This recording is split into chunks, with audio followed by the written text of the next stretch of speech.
Shalom, selamat bertemu kembali dalam Gospel Talk Free Online Theological Course. Kita kembali akan melanjutkan pembahasan kita. Sebelumnya, mari kita berdoa. Bapa, kasihanilah kami, berkat-Mu turun atas kami dalam melanjutkan pembahasan kami dalam program Gospel Talk Free Online Theological Course ini. Biarlah perjumpaan kami ini hanya jadi dalam nama Tuhan kami Yesus. Amin. Iya, kita pada perjumpaan sebelumnya kita sudah membahas tentang keutuhan syarat berteologia bagian keempat, yakni harus berpusatkan Alkitab. Harus berpusatkan Alkitab. Jadi itu yang menjadi pokok pembahasan kita. Nah, bagian pertama kita sudah lewati. Sekarang kita melihat bagian kedua, ya, keutuhan syarat berteologia bagian yang kedua. Di bagian pertama kita sudah membahas tentang Alkitab, harus berdasarkan Alkitab, seperti itu. Tetapi yang menyedihkan, banyak termasuk dalam lingkup kekristenan, ya, sikap terhadap Alkitab itu paling tidak terbagi 5, seperti itu. Ya, yang pertama, menerima Alkitab itu hanya mengandung firman Allah. Yang kedua, Alkitab menjadi firman Allah. Yang ketiga, Alkitab adalah firman Allah tapi masih ada wahyu-wahyu baru. Yang keempat, Alkitab bukan firman Allah. Yang kelima, ini yang harus menjadi standing point kita. Alkitab adalah firman Allah karena Alkitab diilhamkan oleh Allah. Nah, sekarang kita akan melihat kelanjutan dari Alkitab harus menjadi syarat dalam berteologia. Berteologia itu harus berpusatkan Alkitab. Kita akan lihat, jadi dasar teologia adalah iman, yakni iman atau percaya pada Allah yang dinyatakan oleh Alkitab yang adalah firman Allah. Jadi dasar teologia itu iman. Iman itu adalah pemberian Allah, yakni iman percaya pada Allah yang dinyatakan, yang dibukakan oleh Alkitab yang adalah firman Allah. Seperti itu, ya. Dalam agama pada umumnya, mereka dasarnya bukan iman. Dasarnya mengerti terlebih dahulu, baru beriman. Ini semangat positivisme, empirisme. Jadi harus terbukti, dibuktikan terlebih dahulu, baru percaya. Seperti itu, ya. Padahal dalam hidup sehari-hari kita seringkali, ya, menemukan percaya lebih dahulu baru mengerti. Saudara, ada presaposisi, ya, praduga awal, ya, itu iman awal, percaya dulu. Saya sudah memberikan analogi, ilmuwan yang menemukan gelombang udara, ya, dia tidak langsung menemukan, tetapi dia punya presaposisi, praduga awal, bahwa pasti ada gelombang di udara ini. Saya percaya ini pun anugerah Allah, saudara. Bagaimana orang bisa melihat langit, udara, langsung berpikir ada gelombang udara yang bisa dimanfaatkan. Tapi inilah iman. Iman awal yang mendorong dia untuk meneliti. Akhirnya dia menemukan memang benar ada gelombang udara. Akhirnya dia menemukan, dia merumuskan, dan dia mengaplikasikan. Dan kita bisa bertemu dalam Zoom, dalam perjumpaan kita di YouTube, ya seperti ini. Ini hasil aplikasi daripada penemuan itu. Tetapi setiap orang yang akhirnya menemukan sesuatu, pasti ada presaposisinya.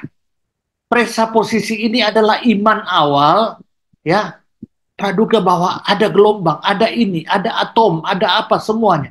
Itu yang menggerakkan dia untuk meneliti. Akhirnya menemukan, akhirnya merumuskan itu dalam filsafat umum, ya ada ya punya 3 dimensi juga, ada ontologis, ya kebenaran yang objektif yang di luar kita.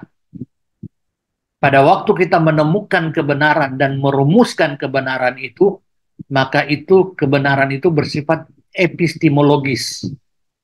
Ya, jadi ada kebenaran yang di luar kita karena presaposisi kita ada kebenaran itu, maka kita mulai mencari, meneliti, akhirnya kita menemukan. Setelah kita menemukan, kita merumuskan menjadi epistemologis. Setelah kita rumuskan, kita mengaplikasikan menjadi aksiologis. Ya, itu kriteria ilmu, saudara. Ya, demikian juga ya dalam kehidupan kekristenan. Percaya dulu, baru mengerti. Percaya ada Allah, ya. Percaya Alkitab adalah firman Allah, baru meneliti Alkitab, baru mengerti, baru punya teologi. Saya juga sudah memberi contoh analogi yang sederhana. Saya tidak mengerti sampai sekarang bagaimana pesawat bisa terbang. Saya hanya mengerti sedikit-sedikit. Tapi kalau saya mengerti dulu bagaimana pesawat bisa terbang, baru saya terbang, saya mungkin tidak akan pernah naik pesawat. Bahkan ada orang yang mengerti tentang sains tentang pesawat, itu malah takut naik pesawat, saudara. Seperti itu, saudara. Ya, jadi saya tidak tunggu mengerti dulu pesawat bisa terbang, baru saya naik pesawat.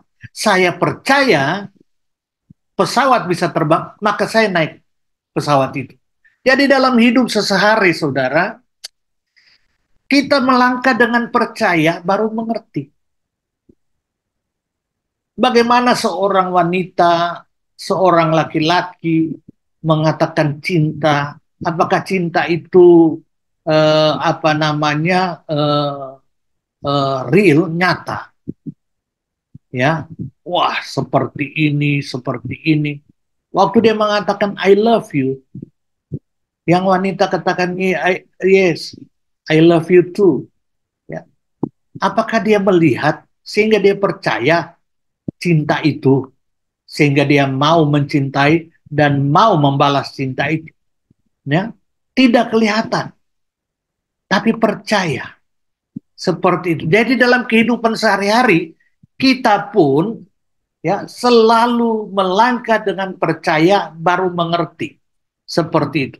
Demikian juga dalam kehidupan beriman kepada Alkitab, ya kita percaya maka kita mengerti dan makin mengerti, ya makin mengerti untuk makin percaya.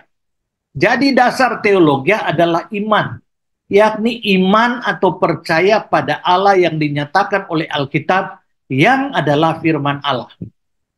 Dalam agama pada umumnya, mereka mengerti terlebih dahulu baru percaya. Tapi dalam kekristenan, percaya untuk mengerti. Dan makin mengerti untuk makin percaya. Dari iman menuju pada iman. Roma 1 ayat 17. Iman ini merupakan pemberian Allah. Saya percaya presaposisi, ya, bahwa ada atom, ada gelombang udara, itu merupakan iman awal dan itu pemberian Allah.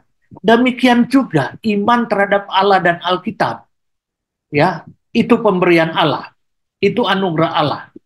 Anugerah iman dari Allah mendahului pengertian anugerah iman.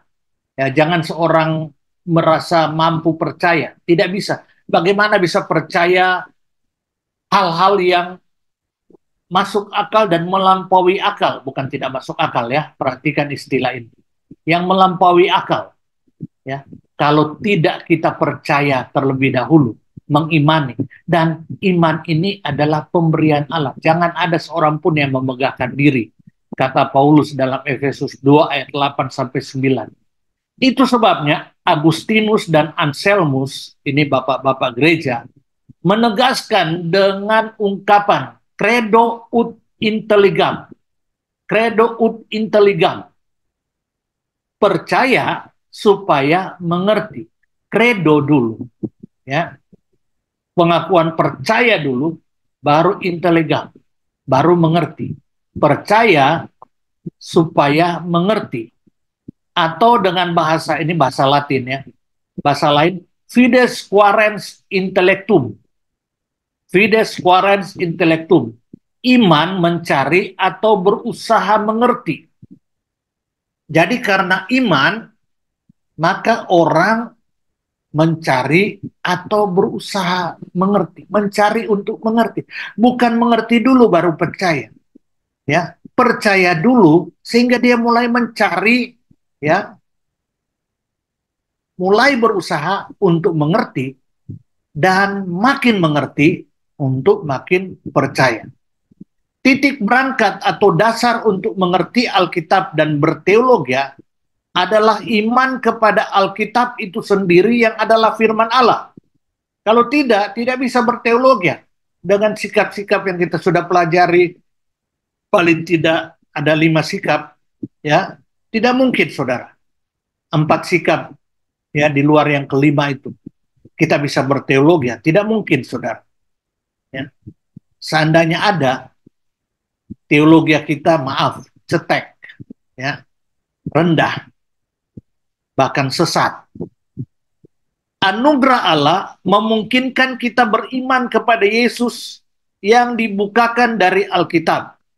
Oleh iman kita mengerti Alkitab, dan dengan mengerti Alkitab melalui teologi, kita makin beriman. Kita makin beriman. Jadi saudara lihat, penting sekali, ya, penting sekali Alkitab dalam kehidupan kita. Ya, kita harus mendasari teologi kita berpusat pada Alkitab sebagai sumber satu-satunya,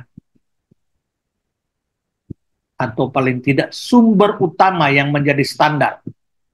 Seperti itu, ya, karena kita akan belajar nanti ada kebenaran-kebenaran lain, ya, yang bersifat umum tapi bukan kebenaran Alkitab, ya, kebenaran umum seperti itu ada, itu juga dari Allah, gelombang udara itu dari Allah, ya, atom itu dari Allah, dan sebagainya, ya, seperti itu saudara.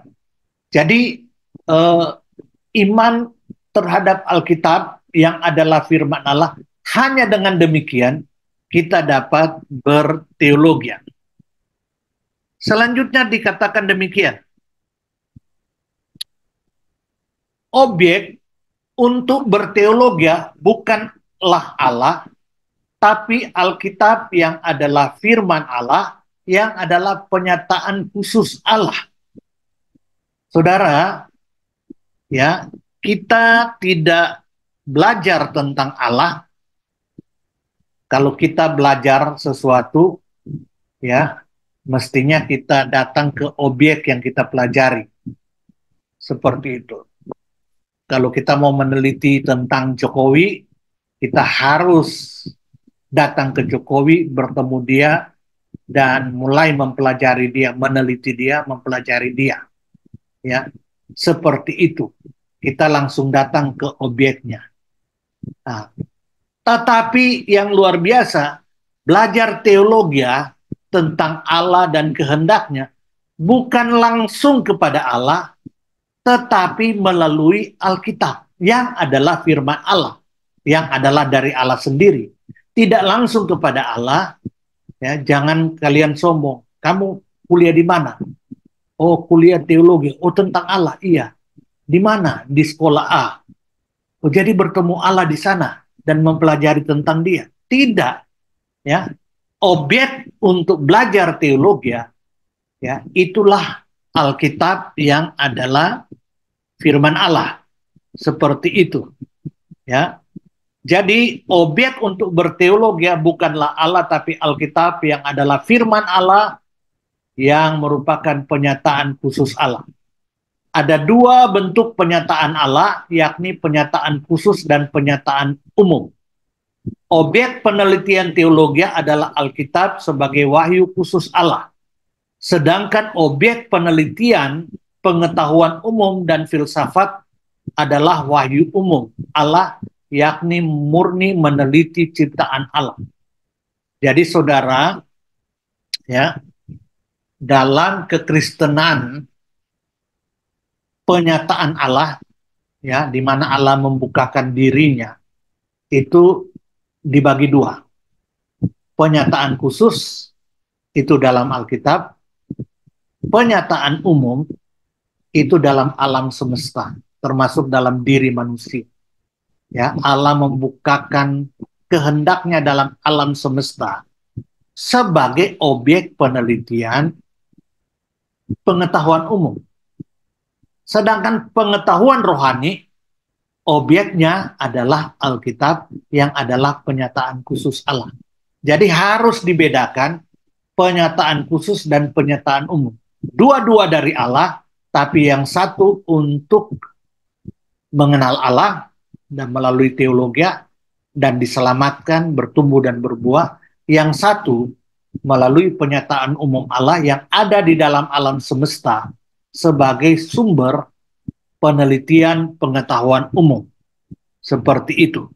Jadi itu, ya, perbedaan antara penyataan umum dan penyataan khusus. Ya.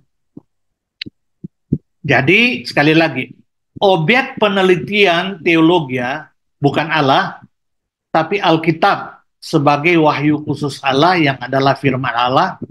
Sedangkan objek penelitian pengetahuan umum dan filsafat adalah wahyu umum Allah, yakni murni meneliti ciptaan Allah. Jadi pengetahuan umum dan filsafat itu saudara, ya, terdiri dari dua kata, philia, cinta, ya, dan sophia, kebijaksanaan. Jadi filsafat itu adalah cinta kebijaksanaan. Jadi orang-orang yang berfilsafat itu orang-orang yang cinta kebijaksanaan. Jadi kita tidak boleh anti dengan filsafat. Tetapi bagaimana teologi, ya, menerangi filsafat supaya filsafat itu dilepaskan, dihilangkan dari hal-hal yang tidak berkenan kepada Allah. Begitu juga pengetahuan umum. Jadi sekali lagi, objek penelitian teologi adalah Alkitab, sedangkan objek penelitian pengetahuan umum dan filsafat itu adalah penyataan umum Allah. Juga dari Allah, tetapi tidak menyelamatkan. Seperti itu. Bahkan sudah cenderung diwarnai oleh dosa. Seperti itu. Selanjutnya, saudara, kita lihat sumber teologi yang adalah Alkitab yang merupakan penyataan khusus Allah, sedangkan sumber pengetahuan umum dan filsafat adalah penyataan umum Allah.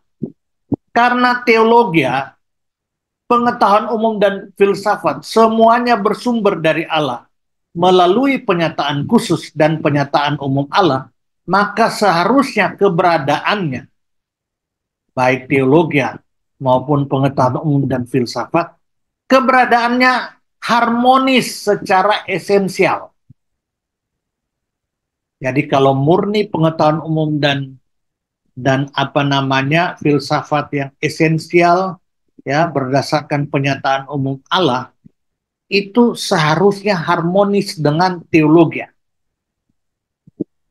Hanya teologi sebagai ratu ilmu pengetahuan dan filsafat, teologi menjadi dasar, cara, dan tujuan ilmu pengetahuan dan filsafat untuk memuliakan Allah. Ilmu pengetahuan dan filsafat dapat menjadi alat bantu justru untuk teologi. Itu sebabnya Thomas Aquinas berkata, teologi itu pengetahuan umum dan filsafat itu ancilla theologiae, pembantu, ya, pembantu teologi. Jadi membantu teologi ya untuk mencapai dasar, cara, dan tujuan memuliakan Allah. Jadi ya itu sebabnya saudara, saya sudah dimensi berteologi harus punya aspek ortodoksi, ortopati, ortopraksi, dan diimplementasikan ya secara infiltratif. Garam itu infiltratif, ya, konfrontatif, terang itu konfrontatif, integratif, ya, teologi itu. Jadi bahwa masuk dia ke dalam ilmu pengetahuan dan filsafat, di sana saudara, di sana eh, masuk ke dalam eh,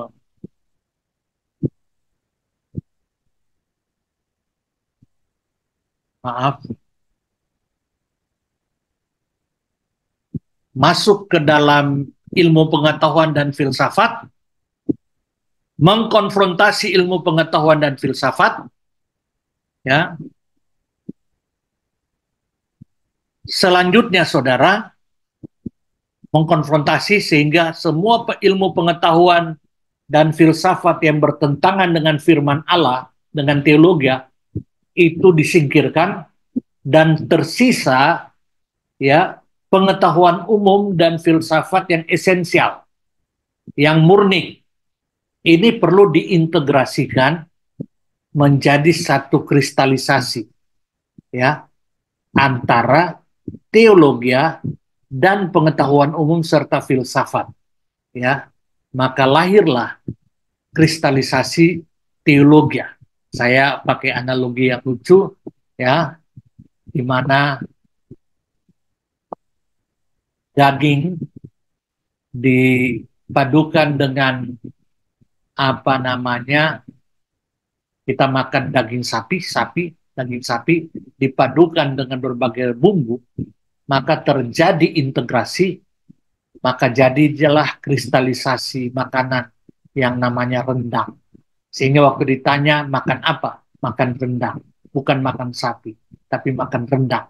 Itulah hasil integrasi, kristalisasi, maka lahirlah seperti. Demikian juga, ya, waktu teologi berinfiltrasi dalam pengetahuan umum dan filsafat, berkonfrontasi, menyingkirkan hal-hal yang tidak berkenan di hadapan Allah, dan kebenaran esensialnya diintegrasikan, maka lahirlah kristalisasi antara teologi dan ilmu pengetahuan umum serta filsafat. Seperti itu.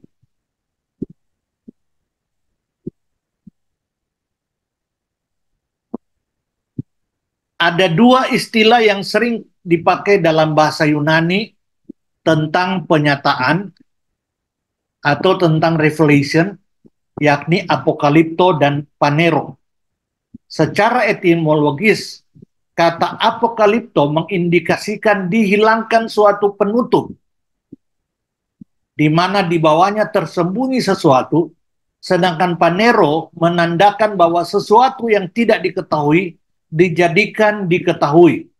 Apokalipto mengandung pengertian menghilangkan halangan yang mencegah sesuatu termanifestasikan, sedangkan panero mengandung arti memanifestasikan hal itu sendiri. Jadi apokalipto menunjuk pada tindakan mengambil tutup, sedangkan panero menunjuk pada hasil penyingkapan, penutupan, atau selubung tersebut. Hanya dengan penyataan revelation, baik melalui apokalipto maupun panero secara khusus melalui Alkitab, manusia dapat mengenal Allah dan diselamatkan serta dapat berteologia. Jadi ya itulah penyataan Allah ya. Kita tidak bisa mengerti kebenaran-kebenaran dalam Alkitab. Kita juga tidak bisa mengerti kebenaran-kebenaran dalam alam semesta ya. Tetapi Tuhan menolong membukakan ya, yang tertutup itu dibukakan, apokalipto, dihilangkan penghalangnya, maka kita melihat apa yang di dalamnya, panero. Inilah bagian dari penyataan Allah. Dan saya percaya penyataan Allah ini, apokalipto maupun panero, ya, itu ada dalam penyataan khusus yang berpuncak pada Alkitab dan pengetahuan dan pengetahuan umum dan filsafat. Seperti itu. Ya. Bagaimana orang bisa menemukan kebenaran-kebenaran dalam semesta ini kalau itu tidak disingkirkan penutupnya oleh Tuhan? Ya, dan akhirnya terbuka menjadi panero yang bisa dilihat, diketahui, dirumuskan menjadi pengetahuan umum dan filsafat, menjadi teologi. Seperti itu. Jadi inilah penyataan khusus Allah ya, baik dalam Alkitab, penyataan khusus Allah, penyataan khusus dan penyataan umum, baik dalam Alkitab maupun dalam pengetahuan, sehingga itu tidak bertentangan.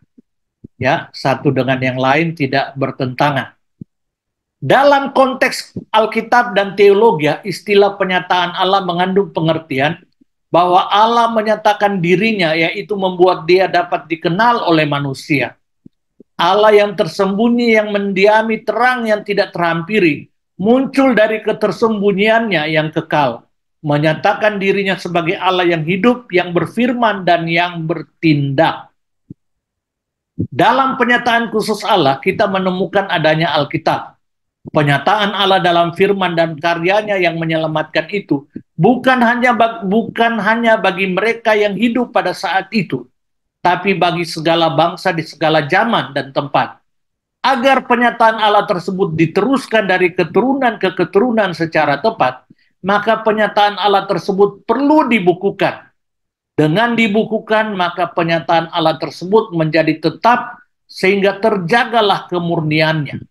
Perlu diteruskan sampai ke anak cucu, maka perlu penyataan Allah itu dibukukan ya, melalui teopneustos Allah. Allah menafaskan itu sehingga ditulislah Alkitab. Seperti itu. Jadi saudara-saudara, ya, itulah mengapa sekali lagi objek kita untuk berteologi bukan Allah tetapi Alkitab, yang adalah penyataan khusus Allah. Ya. Jadi Allah menyatakan dirinya dan Allah menolong ya melalui ilhamnya, melalui menafaskan apa yang dia nyatakan menjadi Alkitab, seperti itu. Tapi ingat, ada juga penyataan umum Allah ya, yang ada di dalam ilmu pengetahuan dan filsafat. Sepanjang itu tidak bertentangan dengan kehendak Allah, maka itu kita terima, diintegrasikan menjadi satu kristalisasi, sehingga pengetahuan umum dan filsafat menjadi ancilla theologiae ya, untuk kemuliaan Allah.